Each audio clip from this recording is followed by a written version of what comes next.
Assalamualaikum warahmatullahi wabarakatuh. Kembali lagi di channel Minum Malam. Untuk kisah kali ini ada sebuah cerita yang berjudul Teror Andong Gaib. Sebelum kita lanjut ke ceritanya, tekan dulu tombol like video ini dan jangan lupa tekan juga tombol subscribe channel ini. Nyalakan juga lonceng notifikasinya agar tidak ketinggalan cerita-cerita lainnya. Dan seperti apa untuk kisah kali ini, langsung saja kita masuk ke ceritanya. Hari itu, Jumat sore, aku sampai di desa Lembah Sari, daerah lereng gunung kecil di Jawa Tengah. Jalan menuju desa itu berbatu, diapit sawah luas dan pohon bambu yang bunyinya kayak bisikan kalau ditiup angin. "Mbak Yu mau kemana?" tanya sopir ojek yang tadi nganterin aku. Dia berhenti di depan sebuah gapura tua dari batu, bertuliskan, "Selamat datang di desa Lembah Sari." "Ke rumah Pak Darmo, Pak. Katanya dia kepala desa di sini," jawabku sambil menurunkan ransel. Si sopir menatap gapura itu lama banget. Wajahnya agak tegang. "Wah, desa Lembah Sari ya? Mbak Yu nginep di sana?" tanyanya dengan nada ragu. "Iya." "Kenapa, Pak?" Dia nggak langsung jawab. Tangannya justru merogoh kantong dan ngeluarin sebatang rokok. Dinyalain, terus diisep pelan. Nggak apa-apa. Cuma hati-hati aja. Wong sini jarang yang mau lewat jalan ini kalau udah sore. Katanya ada andong lewat sendiri." Aku tertawa kecil. "Andong? Lewat sendiri? Maksudnya gimana?"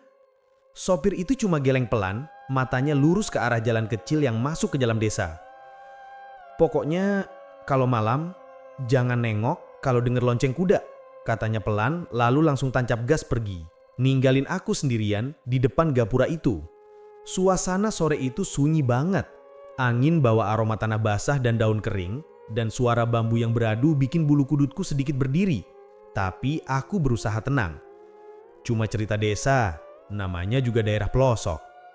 Aku jalan kaki sekitar 15 menit sampai ke rumah Pak Darmo, kepala desa. Rumahnya besar, tapi tua.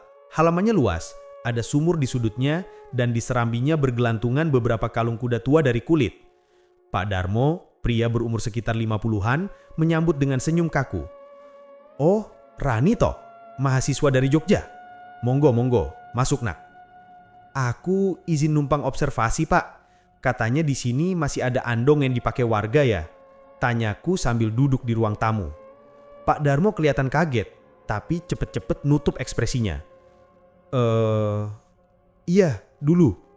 Tapi sekarang wis jarang nak. Wong udah pada pakai motor." Aku nyatat sesuatu di buku kecilku. "Kalau andong malam masih beroperasi, Pak?" Pertanyaan itu bikin tangannya yang tadi pegang gelas teh langsung berhenti. "Loh, siapa yang bilang soal andong malam?" Suaranya menurun. Cuma denger aja dari sopir ojek tadi." Pak Darmo langsung berdiri, nadanya agak berat tapi masih sopan. "Ndak usah tanya soal itu nak. Andong malam itu cuma ngomongan, nggak usah dipikirin." Aku bisa ngerasain kalau nada suaranya berubah. Ruangan yang tadi hangat tiba-tiba berasa dingin, kayak ada angin lewat dari arah jendela. Tapi jendelanya ketutup rapat. Aku cuma tersenyum sopan. "Oh, baik Pak. Maaf kalau saya lancang." Beliau balas dengan anggukan kecil. "Mending sampean nginep aja di rumah Bu Narti, pemilik penginapan di ujung desa, dekat sawah. Tapi jangan keluar malam-malam ya." "Siap Pak." Malam itu aku jalan ke penginapan Bu Narti. Di sepanggang jalan cuma ada cahaya kuning redup dari lampu-lampu minyak di depan rumah warga. Suara jangkrik jadi latar. Kadang diselingi anjing menggonggong jauh di belakang. Di ujung jalan, aku lihat penginapan sederhana dari kayu dan bambu dengan papan bertuliskan Pondok Narti. Bu Narti, wanita paruh-baya dengan rambut digulung rapi, langsung menyambut hangat. "Wah, tamu dari kota toh? Jarang-jarang ada yang mau nginep di sini. Monggo Mbak Rani." Kami ngobrol sebentar. Aku tanya-tanya soal kehidupan warga, tradisi, dan tentu saja soal andong. Tapi tiap kali aku nyebut kata andong, Bu Narti selalu mendadak diam beberapa detik sebelum ganti topik. "Bu, emangnya masih ada yang punya andong di sini?" tanyaku pelan. Dia menatap keluar jendela yang cuma diterangi lampu minyak. "Ada, tapi Jangan dibahas malam-malam, Mbak. Desa ini punya batas waktu bicara. Aku sempat bingung. Maksudnya? Dia cuma senyum tipis. Pokoknya, kalau dengar suara lonceng kuda, jangan nengok, jangan jawab, dan jangan buka jendela. Aku tertawa agak gugup. Waduh, kayak film horor aja, Bu. Bu Narti cuma menatapku lama, wajahnya datar. Justru film belum tentu seseram kenyataan, Mbak. Setelah makan malam sederhana, nasi hangat, sambal, dan tahu goreng, aku pamit ke kamar. Kamar itu sederhana, dinding papan, lantai semen, dan satu jendela kecil menghadap ke jalan desa. Aku sempat nulis catatan di buku lapangan, ngerangkum obrolan hari ini. Tapi entah kenapa, udara malam itu terasa berat banget. Lampu minyak di mejaku goyang terus, nyalanya menari-nari. Sekitar jam 11 malam, aku baru sadar. Ada suara dentingan kecil, kayak suara logam yang beradu. Kling, kling, kling. Awalnya pelan, lalu makin jelas. Irama itu khas. Aku berhenti nulis. Dada tiba-tiba berdebar. Lonceng andong, bisikku pelan. Aku berdiri, jalan ke arah jendela. Tapi sebelum tangan nyentuh tirai, aku keinget kata-kata Bu Narti. Kalau dengar lonceng kuda, jangan buka jendela. Tapi rasa penasaranku lebih kuat. Perlahan aku buka sedikit tirainya. Jalan di depan penginapan gelap. Cuma ada cahaya bulan separuh. Tapi aku jelas dengar suara derap kuda pelan dari kejauhan. Tak lama, sebuah andong hitam muncul dari balik kabut tipis di jalan itu. Aku menahan nafas. Kudanya tinggi, tapi kepalanya menunduk aneh. Kusirnya duduk diam, tubuhnya kaku. Dan yang paling bikin merinding, di dalam andong itu ada sosok perempuan berambut panjang. Rambutnya menutupi wajah, tangannya pucat menggenggam tirai andong. Suara lonceng di leher kuda berbunyi pelan. Kling, kling. Andong itu berhenti, tepat di depan jendela kamarku. Aku mundur pelan, jantung rasanya mau copot. Lampu minyak di meja mendadak padam tanpa sebab. Gelap. Aroma bunga kenanga tiba-tiba memenuhi kamar. Lalu suara langkah kaki dari dalam kamarku. Aku nahan nafas. Suara itu pelan tapi jelas. Cet, cet, cet. Kayak ada sepatu kayu berjalan di lantai semen. Aku berusaha meraih senter di tas tapi tanganku gemetar. Tiba-tiba lonceng itu berbunyi lagi. Kali ini lebih keras dan bukan dari luar, tapi dari dalam kamar. Kling, kling, kling.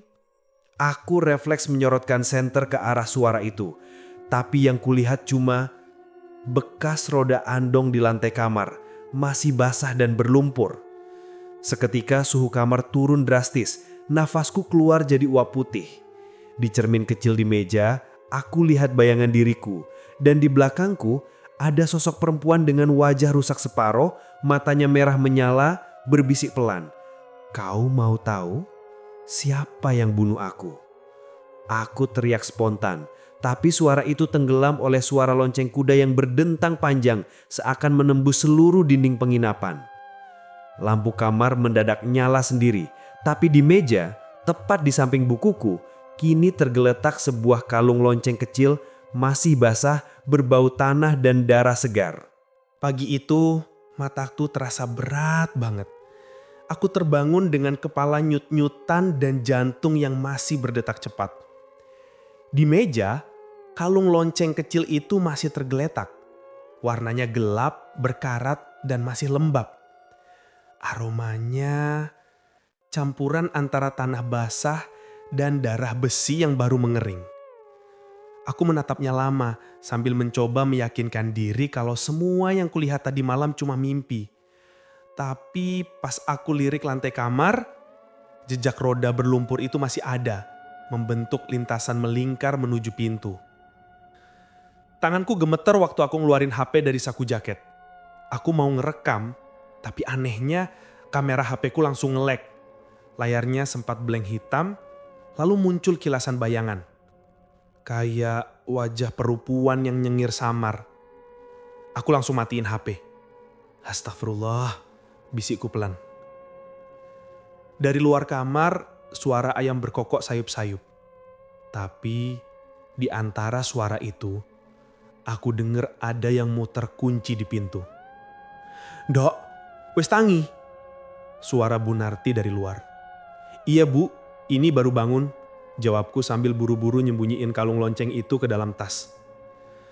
Begitu pintu dibuka, aroma harum kenanga langsung nyeruak masuk. Aku sempat heran karena semalam juga bunga itu yang kecium kuat banget sebelum Andong muncul. Di dapur, Bu Narti udah nyiapin sarapan, teh panas, tempe goreng, dan nasi megono. Tapi wajahnya kelihatan pucat dan matanya kayak kurang tidur.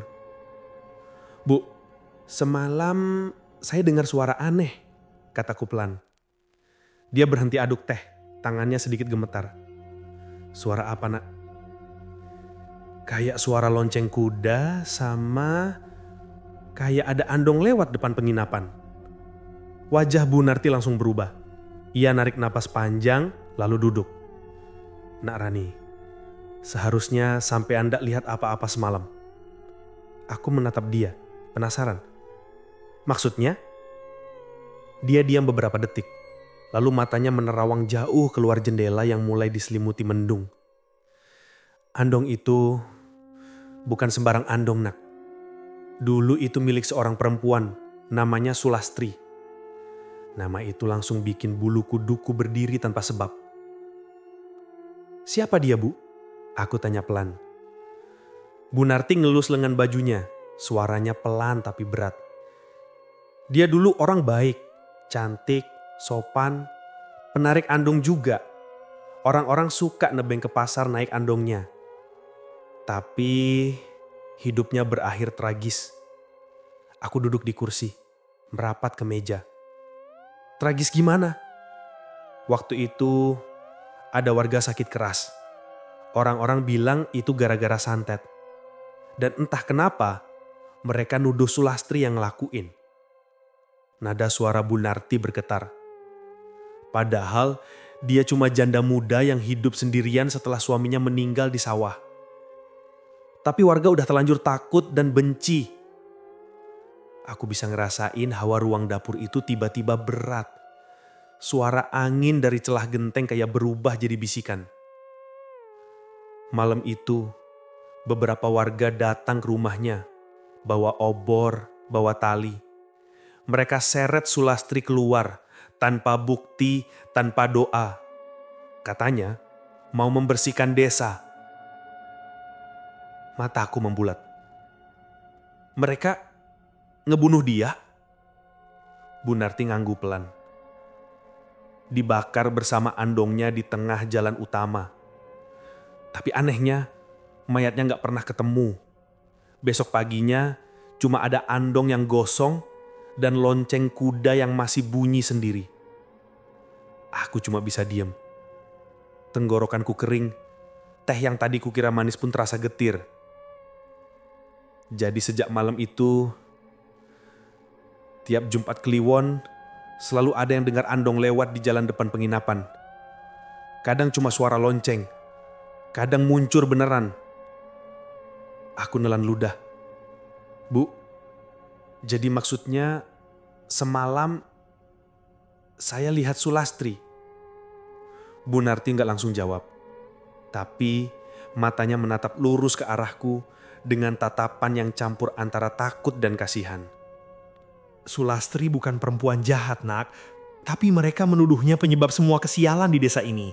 Mungkin arwahnya belum tenang karena belum diikhlaskan." Aku mendesah panjang, lalu berkata lirih, "Jadi dia dikutuk dan sekarang menuntut." Seketika, genteng rumah bergetar pelan. Suara angin makin keras, seperti ada yang jalan di atas atap.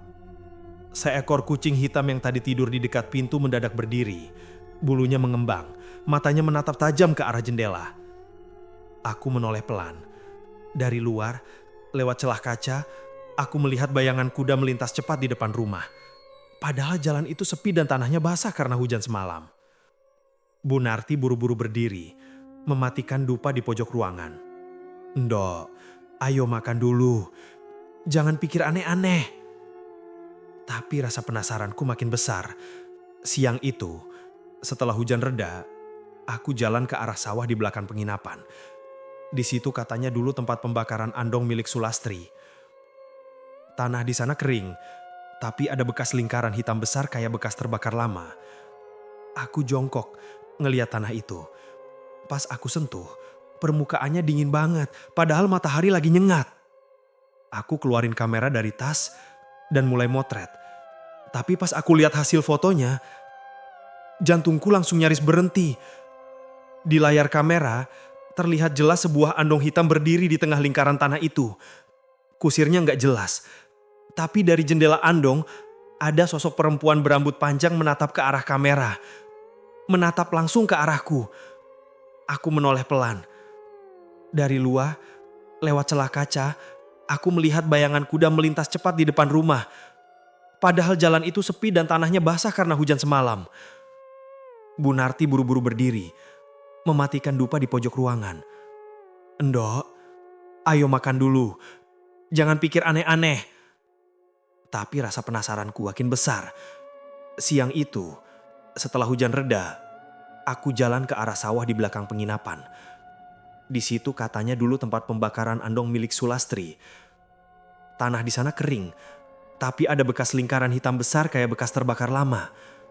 Aku jongkok, ngeliat tanah itu. Pas aku sentuh, permukaannya dingin banget, padahal matahari lagi nyengat. Aku keluarin kamera dari tas dan mulai motret. Tapi pas aku lihat hasil fotonya, jantungku langsung nyaris berhenti. Di layar kamera, terlihat jelas sebuah andong hitam berdiri di tengah lingkaran tanah itu. Kusirnya nggak jelas, tapi dari jendela andong, ada sosok perempuan berambut panjang menatap ke arah kamera. Menatap langsung ke arahku. Aku menoleh ke depan, tapi tempat itu kosong. Nggak ada apa-apa, nggak ada andong, nggak ada siapa-siapa. Cuma suara angin dan bau bunga kenanga yang tiba-tiba muncul entah dari mana. "Ya Allah!"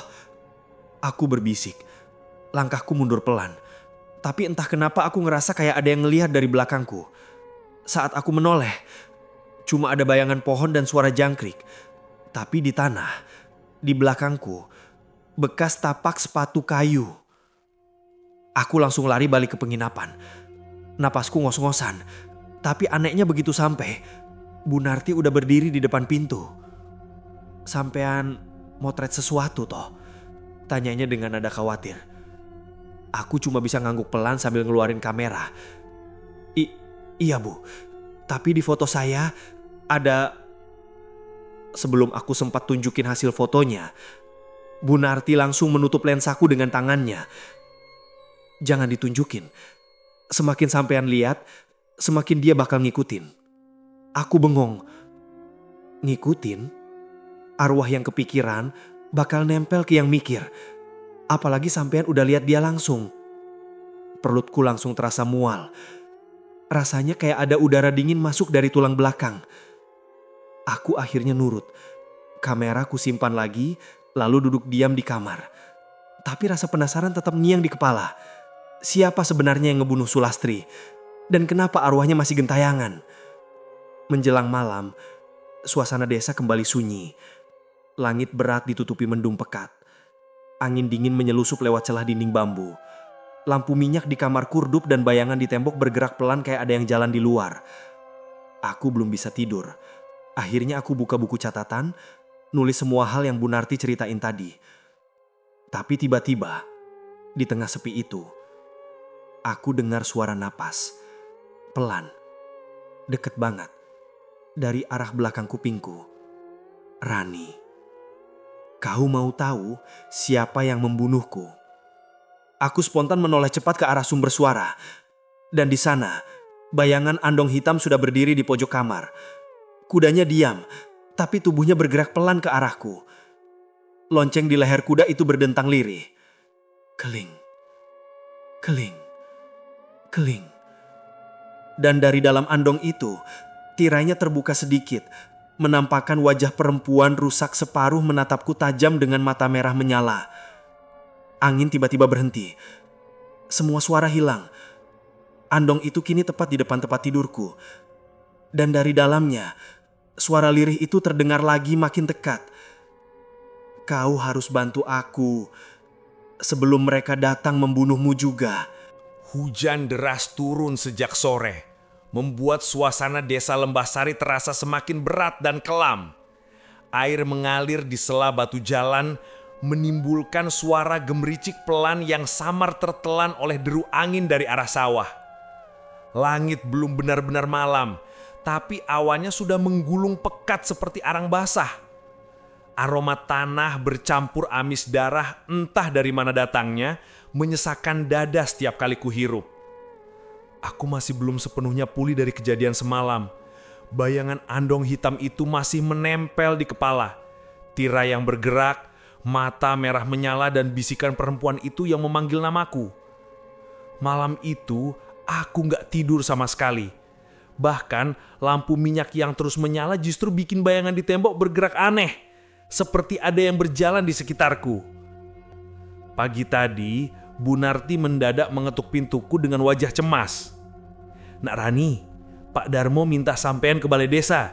Katanya penting, ada yang mau ditemui," katanya cepat tanpa menatap mataku.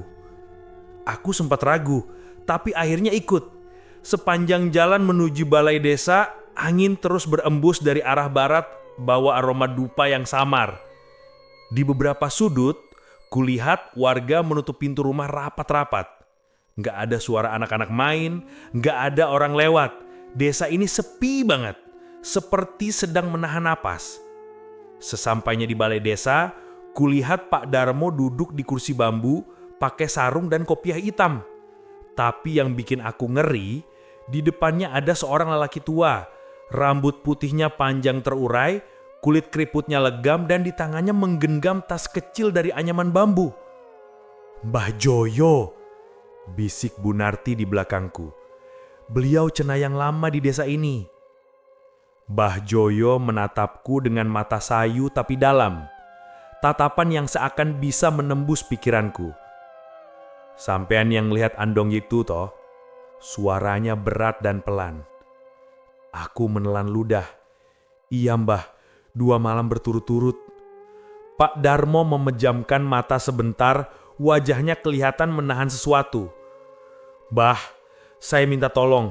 Sudah 2 hari ini suasana desa makin aneh. Sapi warga mati satu-satu, air sumur berbau besi, dan semalam saya dengar lonceng itu dari halaman rumah," ucapnya dengan nada gemetar. Mbah Joyo mengeluarkan seikat dupa dari tasnya, menyalakan pelan sambil berucap lirih dalam bahasa Jawa halus yang gak semuanya aku pahami. Asapnya membentuk pusaran tipis di udara, lalu mengalir ke arah pintu. "Dia belum pergi," gumamnya pelan. "Arwah itu masih keliling di desa ini, tapi bukan dia yang memulai semuanya. Ada yang memanggil." Aku spontan menatapnya. "Maksudnya, dipanggil Mbah? Siapa yang manggil?" Mbah Joyo menatap Pak Darmo lama, matanya menyipit. Yang memanggilnya dulu masih hidup.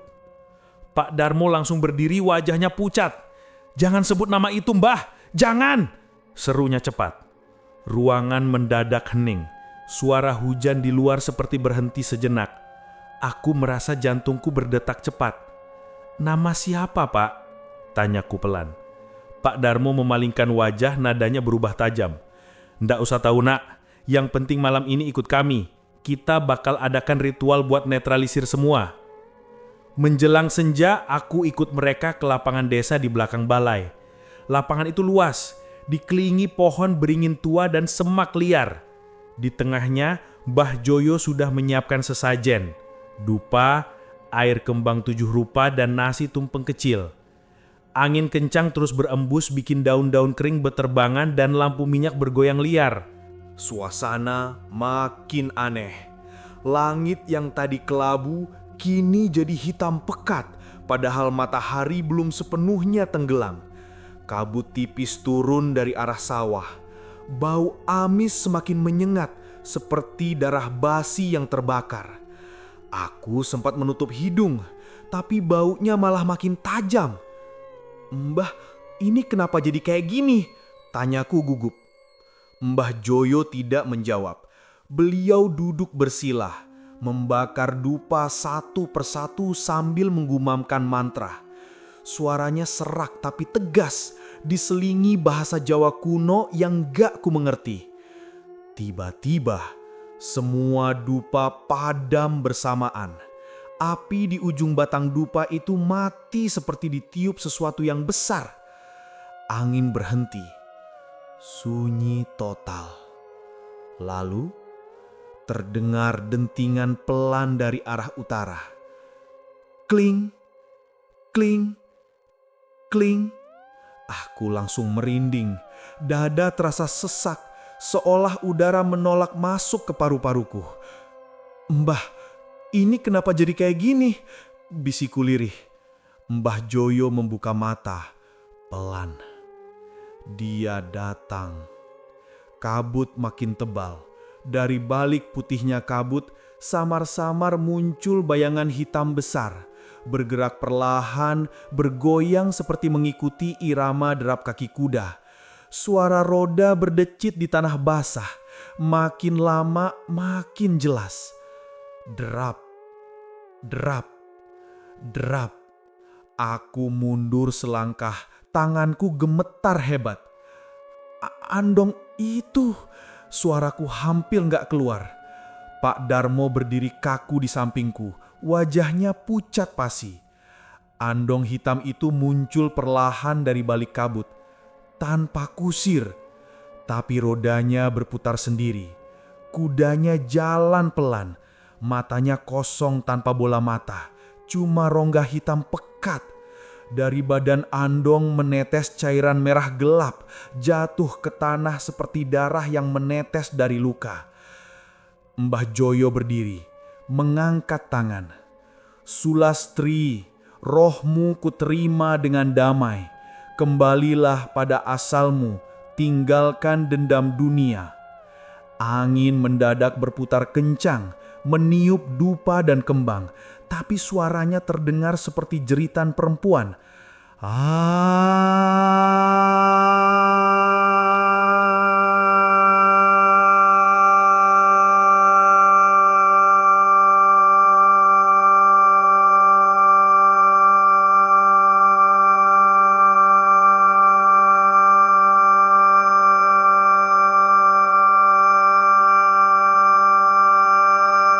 Tiba-tiba Pak Darmo berteriak, "Mbah, hentikan, cukup, jangan teruskan." Tapi Mbah Joyo malah menatapnya tajam. "Kowe kenal suarane to Darmo?" katanya lantang. Pak Darmo menelan ludah, wajahnya makin panik. Aku ndak tahu Mbah, aku cuma mau membantu desa." Belum sempat dia selesai bicara, angin besar datang lagi. Kali ini lebih kuat. Dupa beterbangan, bunga-bunga 7 rupa melayang di udara. Cahaya dari obor meredup, lalu padam. Suara kuda mengentak keras. Drap, drap, drap. Andong itu melaju sendiri mengitari lapangan. Kudanya meringkik kencang dan di roda kirinya tampak tangan perempuan menempel, menyeret tanah. Darah menetes berceceran di rumput. Mbah Joyo berdiri di tengah pusaran angin, membaca doa dengan suara keras. "Tulung Gusti, tulung." Aku berusaha mendekat, tapi tubuhku seolah tertahan sesuatu. Dari arah Andong keluar suara tangisan perempuan, pelan tapi panjang dan menyayat hati. "Hu, hu, aku ora salah." Andong itu berhenti mendadak, hanya beberapa meter dari Mbah Joyo. Dari dalamnya, tirai terbuka lebar, dan untuk pertama kalinya, aku melihat sosok itu jelas. Sulastri. Wajahnya rusak separuh, kulitnya hangus di sisi kanan, tapi matanya masih hidup, merah, penuh dendam. Dia menatap lurus ke arah Pak Darmo. "Darmo," suaranya serak tapi jelas. "Kowe sing bakar aku." Pak Darmo mundur 2 langkah, wajahnya gemetar hebat. "Bohong, aku ndak pernah." Mbah Joyo tiba-tiba menjerit keras. tubuhnya terpental ke tanah seperti ditarik sesuatu. Tongkatnya terlempar jauh. "Darmo, kau penyebab semuanya!" Suaranya menggema, keras banget sampai bikin telingaku berdengung. Aku menjerit spontan. Kabut menebal, angin memutar makin kencang. Andong hitam itu kini meluncur cepat ke arah kami. Roda-rodanya berputar gila-gilaan, darah menyiprat ke segala arah.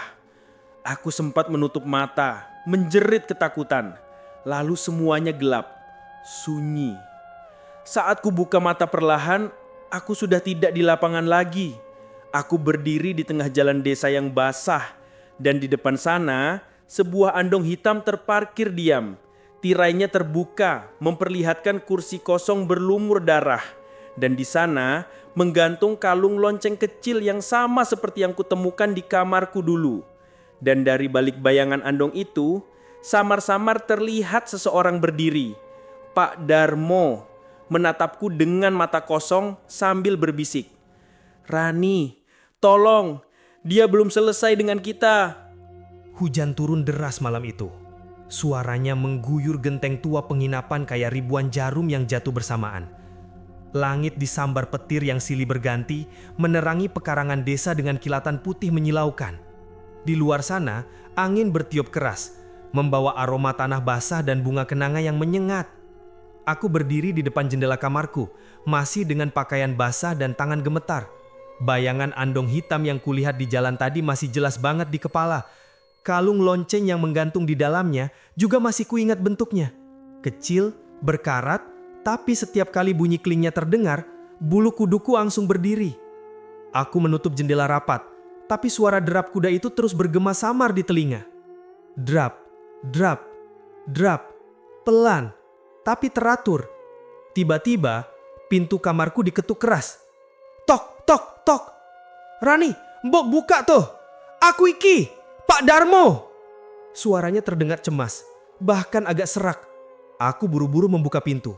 Di depanku, berdiri Pak Darmo.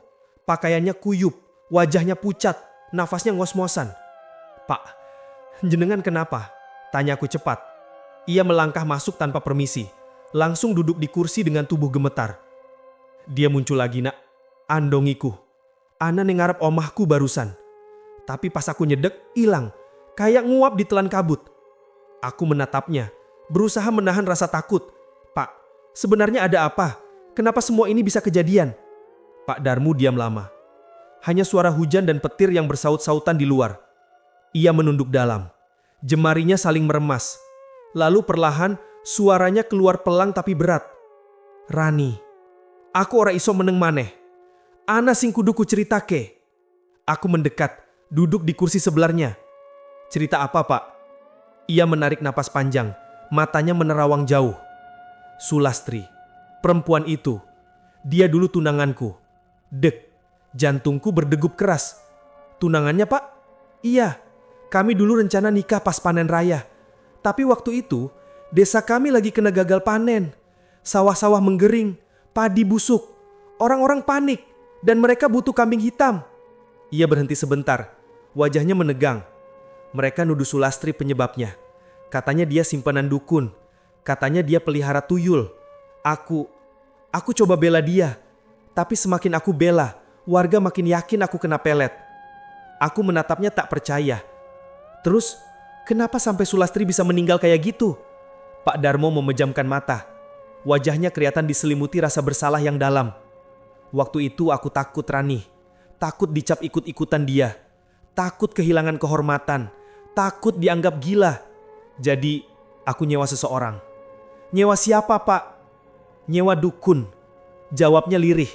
"Namanya Mbah Surti. Katanya dia bisa menetralisir pengaruh buruk Sulastri. Tapi aku ndak tahu kalau yang dimaksud netralisir itu membunuh." Suara petir menyambar lagi. Kali ini tepat di depan penginapan. Suaranya keras, bikin kaca jendela bergetar. Dalam cahaya kilat itu, wajah Pak Darmo kelihatan makin tua dan kusut. "Waktu itu, malam Jumat Kliwon," lanjutnya. "Sulastri pulang naik andong sendirian dari pasar. Aku ikut Mbah Surti dari jauh. Di tikungan dekat pohon beringin, Mbah Surti nyebar bubuk hitam di jalan. Katanya itu buat ngusir setan. Tapi pas Sulastri lewat, andongnya kebakar. Aku menutup mulut, tak sanggup berkata apa-apa. Astagfirullah. Api itu tiba-tiba muncul dari bawah roda Rani. Suaranya bergetar. Kuda teriak, andong kebakar, dan Sulastri. Dia teriak manggil namaku. Tapi aku malah lari. Ia terisak pelan. Aku lari Rani. Aku tinggal dia di situ sampai apinya padam sendiri. Pas aku balik, cuma tinggal lonceng kecil di tanah. Masih bunyi. Kling, kling. Air matanya jatuh di lantai. Aku merasakan dada ikut sesak. Tapi Pak, kenapa mayatnya gak pernah ketemu? Tanyaku pelan. Ia menggeleng pelan. Karena dia gak benar-benar mati. Aku menatapnya, bingung. Maksudnya? Sulastri mati raganya, tapi jiwanya gak tenang. Arwahnya nyatu sama andong yang dia cintai. Tiap malam Jumat Kliwon, dia datang cari aku. Awalnya cuma aku yang dengar loncengnya. Tapi makin lama, makin banyak warga yang dengar juga. Sampai akhirnya desa ini dikutuk gagal panen tiap tahun. Di luar, suara angin kembali kencang. Tirai jendela berkibar sendiri padahal tertutup rapat. Suara kling, kling terdengar samar, makin lama makin dekat. Aku langsung berdiri. Pak, itu suara loncengnya kan? Pak Darmo mengangkat kepalanya, wajahnya pucat. Dia datang lagi. Petir menyambar pohon bambu di depan penginapan. Ledakannya keras banget, bikin lampu minyak di meja padam seketika. Hanya tersisa cahaya kilat yang sesekali menerangi ruangan. Di sela cahaya itu, aku lihat sesuatu. Bayangan andong hitam melayang rendah di luar jendela. Kudanya nggak menyentuh tanah, tapi matanya menyala merah. Ya Allah, aku mundur pelan. Andong itu berhenti tepat di depan rumah. Tirainya bergerak, pelan-pelan terbuka.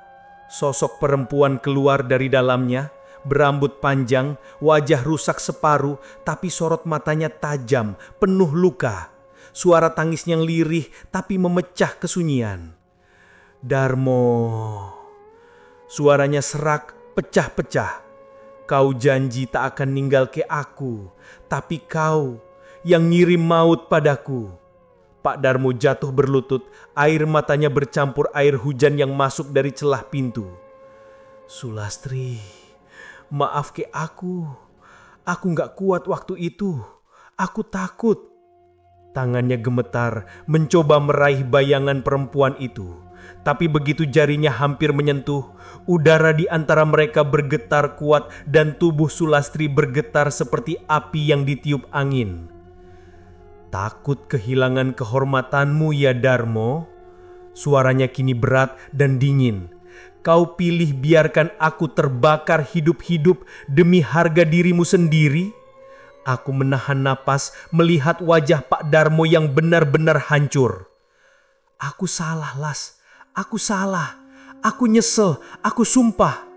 Suara petir menyambar lagi. Kali ini sinarnya menyilaukan seluruh ruangan. Dalam cahaya itu, tubuh arwah Sulastri terlihat makin jelas.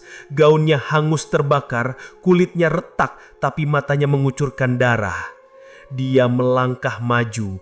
Langkahnya tak menyentuh lantai, tapi setiap kali bergerak, lantai mengeluarkan bunyi retak kecil seperti es yang pecah.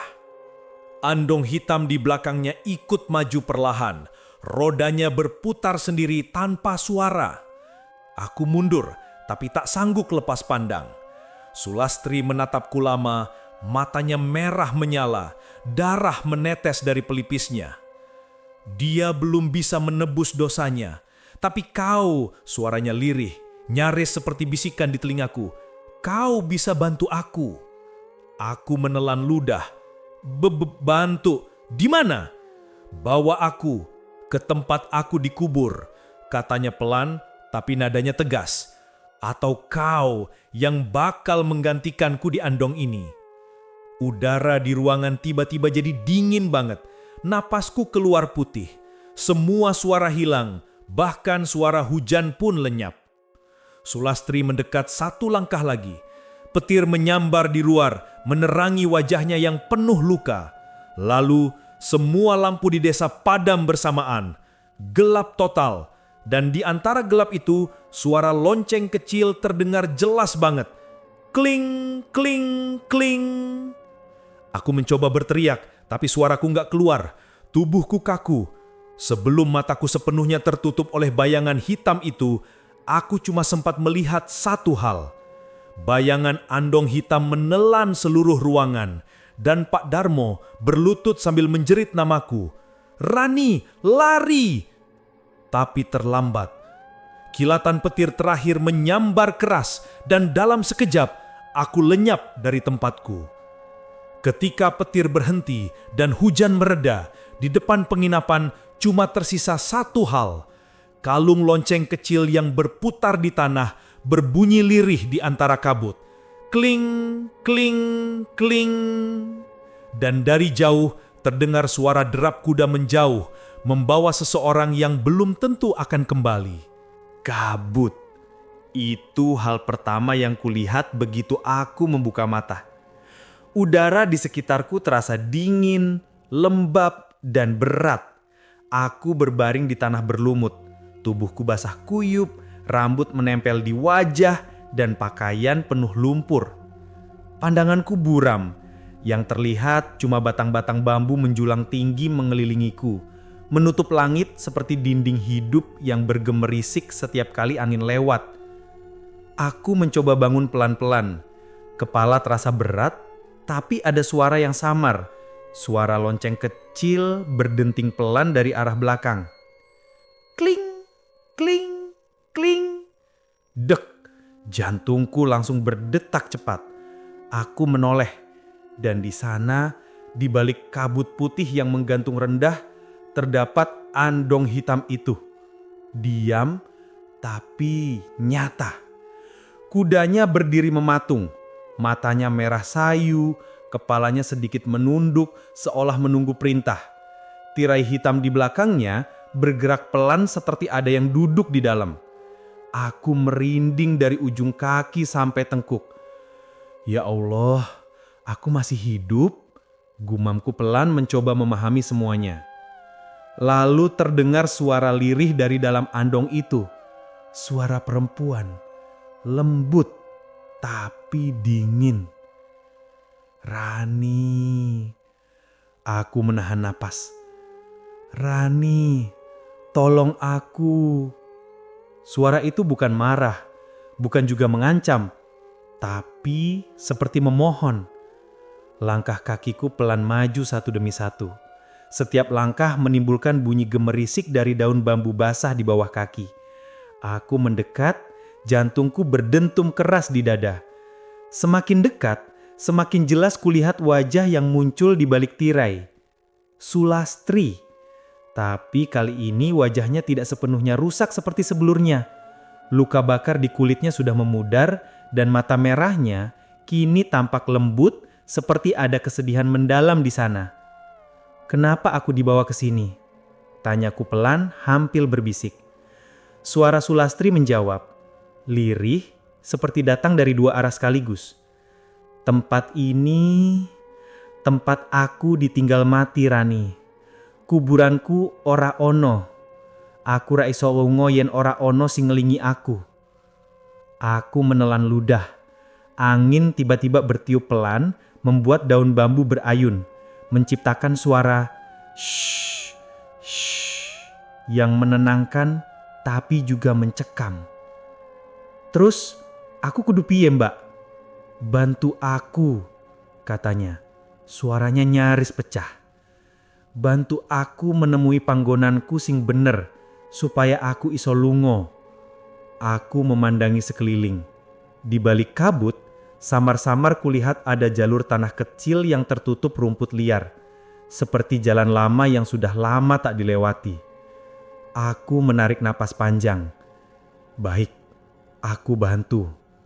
Aku melangkah pelan mengikuti bisikan itu. Setiap kali aku hampir salah arah, angin berhembus lebih kencang ke satu sisi seolah menunjukkan jalan. Dan setiap kali aku berhenti, lonceng Andong berdenting pelan. Kling, kling, kayak penunjuk arah gaib. Langit masih gelap, tapi mulai ada cahaya lembut dari timur. Mungkin sebentar lagi subuh. Suasana hutan bambu makin terasa hidup. Ada suara air menetes dari daun, suara jangkrik pelan, dan aroma bunga kenanga yang semakin kuat. Setelah beberapa menit berjalan, aku sampai di sebuah tanah lapang kecil di tengah hutan. Di situ berdiri satu batu besar, tertutup lumut, tanpa nisan, tanpa tulisan apapun. Di depannya ada bekas abu lama, entah bekas dupa atau sisa pembakaran sesuatu. Aku tahu ini pasti tempatnya. Rasanya dada ini mendadak sesak, entah karena udara atau karena beban perasaan yang berat banget. Aku berlutut, tanganku menyentuh tanah lembab itu, dingin dan agak bergetar. Lalu aku menatap ke arah kabut di mana andung hitam itu berhenti dan sosok Sulastri berdiri di sampingnya. Wajahnya kini hanya terlihat separuh, diterangi cahaya samar dari kabut yang berpendar putih. "Mbak Sulastri," ucapku pelan. Aku nggak ngerti apa yang jenengan rasain waktu itu, tapi aku ngerti jenengan cuma pengen diingat ya, pengen didoakan, bukan ditakuti. Sulastri tidak menjawab, tapi wajahnya seperti menunduk pelan, matanya berkaca-kaca. Aku mengeluarkan dupa kecil dari tas kecilku. Entah kenapa, tapi aku memang bawa sisa dupa dari penginapan waktu itu. Mungkin karena refleks. Aku menyalakannya pakai korek, dan aroma harum menyebar cepat ke udara dingin. Asapnya naik perlahan, bercampur dengan kabut putih yang mulai tipis. Aku menengadahkan tangan. "Ya Allah, ampunilah arwah Mbak Sulastri. Berikan dia tempat terbaik di sisimu, jauh dari dendam, jauh dari siksa, jauh dari kesedihan yang membuatnya terperangkap di sini." Saat itu, angin mendadak berhenti. Suara hutan hening total. Lonceng Andong berdenting sekali, 2 kali, lalu berhenti sepenuhnya. Aku menatap ke arah Sulastri. Dia berdiri di depan batu besar itu, tubuhnya mulai memudar. Wajahnya kini tampak damai, tidak menyeramkan sama sekali. Dari matanya keluar cahaya lembut berwarna putih yang menyelimuti seluruh tubuhnya. "Terima kasih Rani." Suaranya pelan, nyaris seperti nafas. "Saiki aku iso lungo." Aku meneteskan air mata, tapi senyumku muncul tanpa sadar. Perlahan Sulastri menatap langit yang mulai berwarna jingga. Ia menoleh sekali lagi padaku, tersenyum tipis, lalu tubuhnya berubah menjadi kabut putih, naik ke udara, dan menghilang bersama cahaya pertama matahari pagi. Sekarang, yang tersisa hanyalah aku dan Andong hitam itu. Kudanya menunduk dalam, lalu tiba-tiba seluruh tubuhnya berubah menjadi debu hitam yang diterbangkan angin. Kalung lonceng kecil jatuh ke tanah, berbunyi lirih. Kling, kling, lalu diam. Aku tersungkur, menangis pelan. Suasana hutan mulai berubah. Suara burung terdengar, cahaya matahari menembus sela bambu, dan hawa dingin berganti hangat yang menenangkan. Beberapa saat kemudian, terdengar suara orang memanggil dari jauh. "Rani, Rani, Du, kue nengendi?" Itu suara Pak Darmo. Aku menoleh ke arah suara itu, lalu melihat sosoknya berlari tertatih dari arah jalan setapak. Wajahnya penuh debu, tapi matanya jelas memerah karena menangis.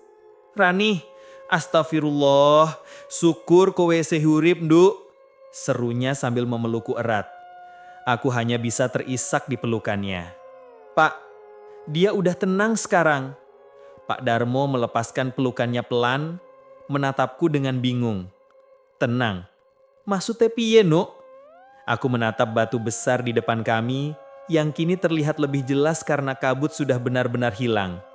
"Dia nggak jahat, Pak. Dia cuma pengen diingat dengan cara yang benar." Pak Darmo menunduk, air matanya jatuh ke tanah. Aku sing salah, Rani. Aku sing gawe kabeh iki. Mulai hari iki, aku bakal bangun makam sing layak kanggo dheweke. Aku janji. Aku mengangguk pelan. Itu yang dia tunggu. Kami berdua duduk lama di sana. Angin pagi mengusap wajah, suara dedaunan bambu bergesekan lembut, dan aroma kenanga kembali muncul. Kali ini terasa hangat, bukan menyeramkan lagi. Beberapa minggu kemudian, warga desa gotong royong membangun makam baru di tempat itu. Mereka menanam bunga kenanga di sekelilingnya dan menaruh nisan dengan ukiran sederhana bertuliskan Sulastri, yang cintanya abadi hingga akhir. Desa Lembah Sari berubah sejak saat itu.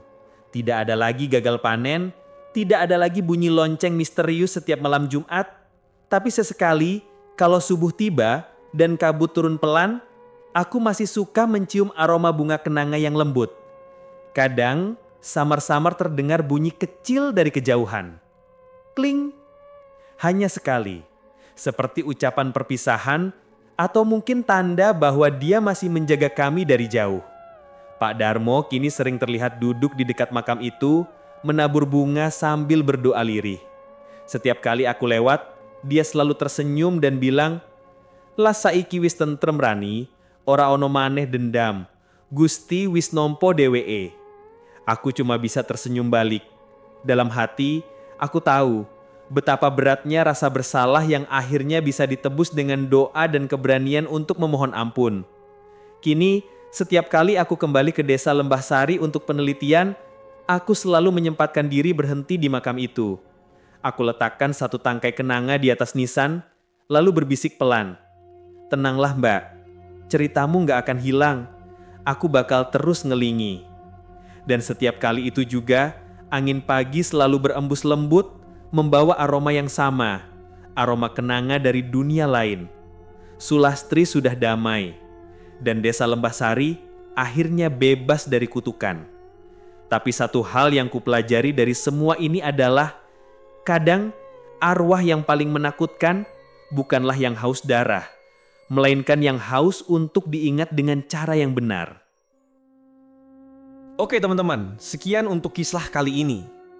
Bagaimana menurut kalian tentang kisah ini? Tulis komentar kalian di kolom komentar.